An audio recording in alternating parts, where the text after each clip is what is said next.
मैं आप लोगों के समक्ष फिर से एतबार क्लासेस में आपका हार्दिक वंदन अभिनंदन एवं स्वागत करता हूं।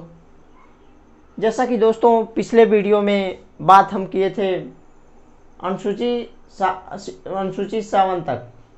आज हम बात करेंगे अनुसूची 8 की, शेड्यूल 8 की। तो आप जानने की कोशिश करिए शेड्यूल 8 क्या है, अनुसूची 8 क्या है। तो सबसे पहले ये बड़ी ही इम्पोर्टेंट है। देखिए, अगर हमको संविधान अगर पढ़ना है तो संविधान की भाषा हमको जाननी होगी। और इस अनुसूची में यह लिखा गया है कि लैंग्वेज ऑफ कॉन्स्टिट्यूशन, जो संविधान की भाषा होनी चाहिए, वह अनुसूची 8 में है। अब आपके दिमाग में आ रहा होगा कि संविधान की भाषा कितनी है। तो मूल संविधान में, बेसिक कॉन्स्टिट्यूशन में, मूल संविधान में कुल 14 भाषाएं थी। कितनी भाषाएं थी दोस्तों? 14 भाषाएं थी।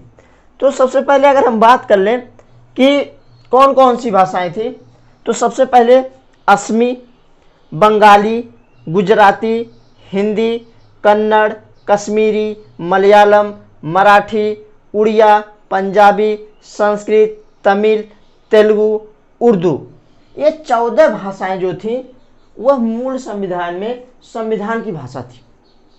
अब बात आती है कि असमी कहाँ बोली जाती है, तो दोस्तों असमी असम में बोली जाती है। बंगाली कहाँ बोली जाती है? पश्चिम बंगाल में। गुजराती कहाँ बोली जाती है? गुजरात में बोली जाती है। हिंदी कहाँ बोली जाती है? तो हिंदी आपका उत्तर प्रदेश में। कन्नड़ कहाँ बोली जाती है? तो दोस्तों कन्नड़ कर्नाटक में बोली जाती है। कश्मीरी कहाँ बोली जाती है? तो जम्मू कश्मीर में बोली जाती है। मलयालम कहाँ बोली जाती है? तो केरल में बोली जाती है। मराठी कहाँ बोली जाती है? यह पूरी तरीके से आप जानते हैं बॉम्बे में बोली जाती है। उड़ीसा कहाँ बोली जाती है? उड़िया कहाँ बोली जाती है? तो दोस्तों आंसर आएगा उड़ीसा। और पंजाबी कहाँ बोली जाती है? तो आपका आंसर आने वाला है कि पंजाब में। और देखिए संस्कृत, बड़ी ही इंपॉर्टेंट बात है। पूछता है कि किसकी राजभाषा संस्कृत है, तो आपका आंसर आने वाला है दोस्तों उत्तराखंड। और तमिल तमिलनाडु में बोली जाती है। और तेलुगु आंध्र प्रदेश और तेलंगाना में बोली जाती है। अब आपके दिमाग में एक बात आ रही होगी, भारत में इतनी ज़्यादा भाषाएं हैं, लेकिन उसके बाद भारत के संविधान की जो भाषा है वह क्यों 14 ही ली गई है। तो ध्यान दीजिएगा, सबसे पहले संविधान की भाषा बनने के लिए तो कंडीशन क्या है? संविधान की भाषा अगर कोई संविधान की भाषा बनानी है तो सबसे पहले उस भाषा का व्याकरण होना चाहिए, उस भाषा का व्याकरण होना चाहिए, और उस देश में, उस प्रदेश में वह बोली जाने वाली हो। दो चीज़ कंडीशन हो, उसकी व्याकरण होनी चाहिए। अब देखिए बात आती है कि हमारे मूल संविधान में कुल 14 भाषाएं हैं, लेकिन दोस्तों बताएं आपको कि हमारे संविधान में इस समय प्रेजेंट टाइम में कुल 22 भाषाएं हैं। और 22 भाषाओं में अगर हम बात कर लें 14 के बाद, अगर फिर उसके बाद कौन कौन सी भाषाएं ऐसी थीं जिसको जोड़ी गई हैं, तो आता है, पहली बात कंडीशन आती है 21वां संविधान संशोधन 1967 में एक भाषा जोड़ी गई जिसका नाम है सिंधी, और जो पंजाब की राजभाषा है। 21वां संविधान संशोधन 1967 कौन जोड़ा गया? तो आंसर आएगा सिंधी। कहाँ बोली जाती है? पंजाब में। यह इंपॉर्टेंट क्वेश्चन है। और बात कर लेते हैं, और आगे की बात कर लेते हैं 71वां संविधान संशोधन की। और 71वां संविधान संशोधन में नेपाली और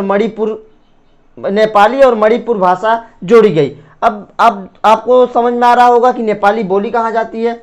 तो नेपाल के बॉर्डर में जितने स्टेट हैं, नेपाल के बॉर्डर में, तो वहाँ पे नेपाली बोली जाती है। और मणिपुरी या मणिपुर में बोली जाती है।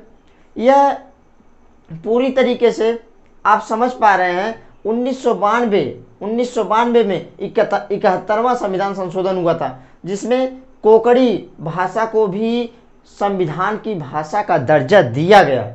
और यह कहाँ बोली जाती है? तो आंसर आएगा कोकर तट पर। अब बात कर लेते हैं, ध्यान सुनने की कोशिश करिए।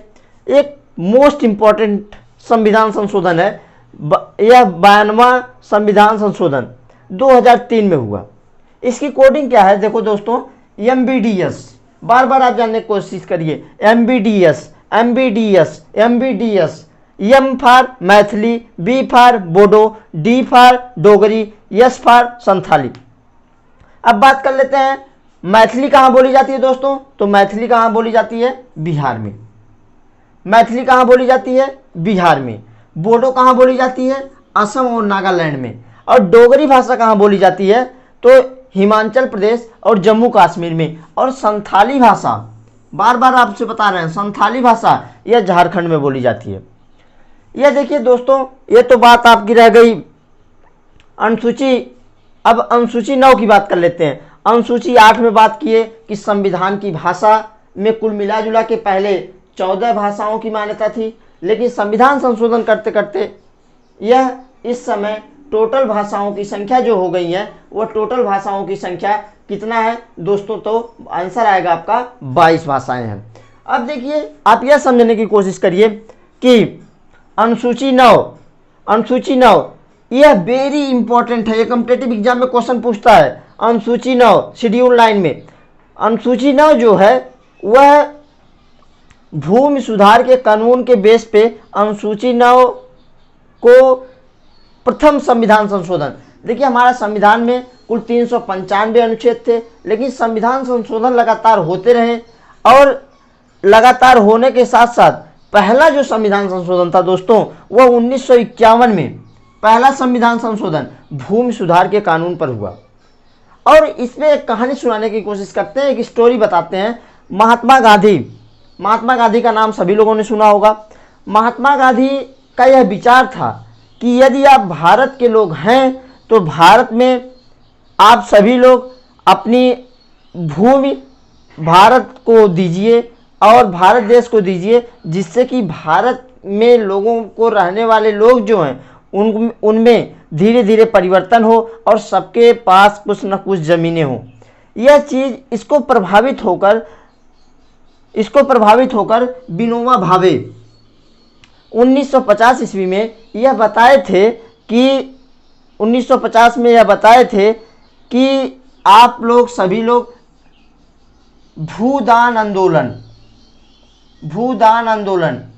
पूछता भी है। भूदान आंदोलन की शुरुआत कौन करने वाला है? तो आंसर आएगा विनोबा भावे। यह भूदान आंदोलन चलाए थे 1950 में। इन्होंने कहा था कि आप सभी लोग आप भारत के सभी लोग, आप लोग जमीन जो है आप कहीं ना कहीं दान करिए। आप अगर भारत देश को दान करेंगे तो वह एक तरीके से भारत के पास सभी लोगों के पास ज़मीनें कुछ ना कुछ होंगी, जिससे कि सबका सर्वांगीण विकास होगा। अब बात आती है अनुसूची 10 की बात कर लेते हैं।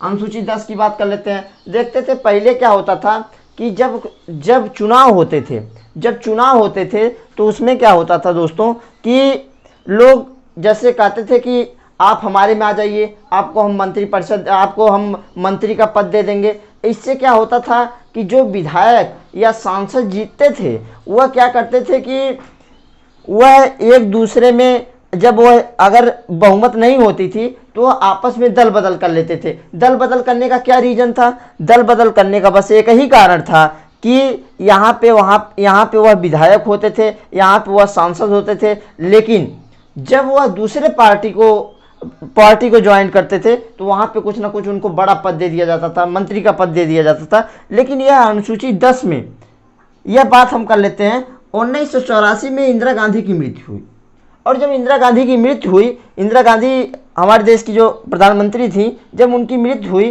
तो अगले प्रधानमंत्री बनने वाले थे वह राजीव गांधी थे। और यह राजीव गांधी जो थे उन्होंने दल बदल पर रोक का कानून लगाया और इन्होंने बताया कि आप अपना दल बदल नहीं कर सकते। और बात कर लेते हैं अनुसूची 11 की। और अनुसूची 11 में क्या है? पंचायती राज को संवैधानिक दर्जा प्राप्त हुआ। पंचायती राज को संवैधानिक दर्जा नहीं प्राप्त था दोस्तों, लेकिन 73वां संविधान संशोधन जब हुआ 1992 में तो पंचायती राज को संवैधानिक दर्जा प्राप्त की हुआ। अब देखिए बात आती है कि अनुसूची 12 क्या है। तो अनुसूची 12 जो है नगर पालिका को संवैधानिक दर्जा तो ये देखिए याद करने की जरूरत है। आप देखिए पंचायती और नगर पालिका, पंचायती और नगर पालिका, 73वां संविधान संशोधन, पंचायती राज को संवैधानिक दर्जा प्राप्त हुआ, और जो आपका 74वां संविधान संशोधन हुआ दोस्तों, वह नगर पालिका को संवैधानिक दर्जा प्राप्त हुआ। आप यह समझ सकते हैं। यह देखिए आज हम 2 वीडियो में अनुसूची की पूरी वीडियो आपको कंप्लीट कर लिए। अब हम दोस्तों जब अगली वीडियो लाएंगे तो अनुसूची पर आधारित प्रश्नों पर लाएंगे। तब तक के लिए आप लोग एतबार क्लासेस को सपोर्ट करिए और इस चैनल को ज़्यादा से ज़्यादा शेयर करिए, सब्सक्राइब कराइए, लाइक कराइए।